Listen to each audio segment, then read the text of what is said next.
Well, I was given the very tough task of selecting the best 10 leaders of the last 25 years who have all retired. So none obviously the current players, and it was tough.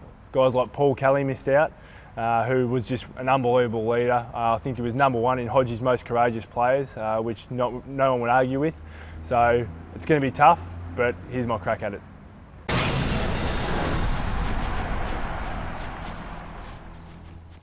Well, number 10 was Scott Wind. Now, a few people I think will be surprised by that, but having spoken to people in the industry, everyone, particularly the Bulldogs, rated him very highly and just said when he spoke, people listened. As we know, as a player, he really led by example as well and was, of course, a Brownlow medalist. So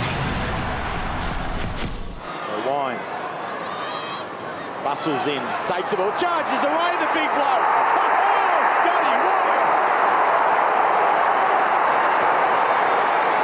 Number 9, John Worsfold from the West Coast Eagles. He was just tough as nails. He led by example on the field. It was hard to play against, and he was a 2-time premiership captain. Particularly when the Eagles were trying to forge their way into the AFL and really start their team, he was there leading the way.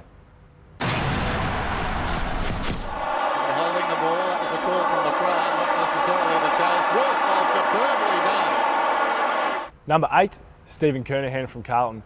Now, after researching Kernahan, I probably should have had him a little bit higher in hindsight. He played for 12 years and was captain for 11. That's unbelievable. Possession to fall forward, Kernahan. Well, degree of difficulty outstanding here, the 360 and one hand with twist.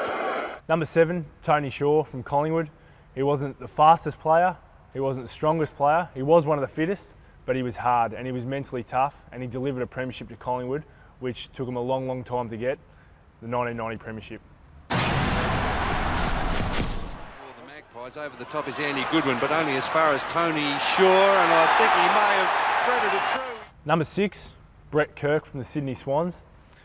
He was just unbelievable on the field and off the field, and he was really responsible for building that Bloods culture. He's got a man out wide.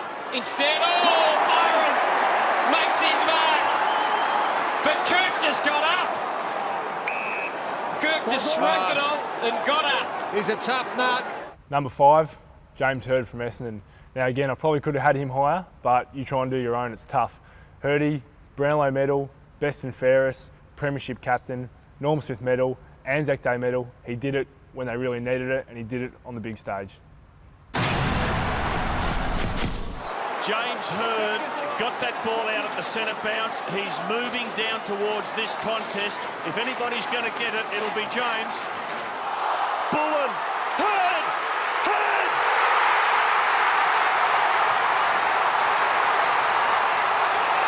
The fairy tale's complete after a horror week. James Hird, you are a genius.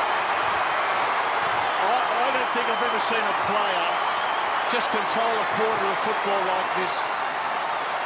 Number 4, Nathan Buckley from Collingwood. Now people are going to say I'm biased. I know that he's my coach now, but I also played under him, and I saw him come through when Collingwood were really struggling.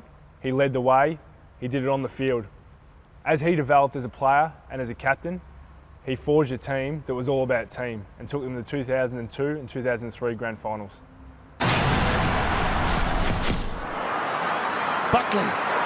Buckley, inside 50. Oh, it's lifestyle.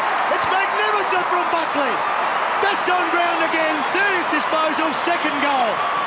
Number 3, probably the greatest centre forward of all time, Wayne Carey from the Kangaroos. He's a 2-time premiership captain. We all know how good a player he was, and he was a captain of their team of the century. Around the corner he goes. It bounces in the vicinity of Carey.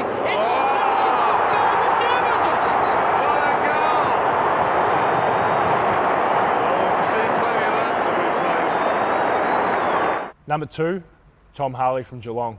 Who would have thought when he came across from Port Adelaide that he would have had such an influence at the Geelong Football Club? He's a 2-time premiership captain, and he really set the culture that helped them get their 3rd premiership. Kicks it to the outer side, in from the side, Hollie.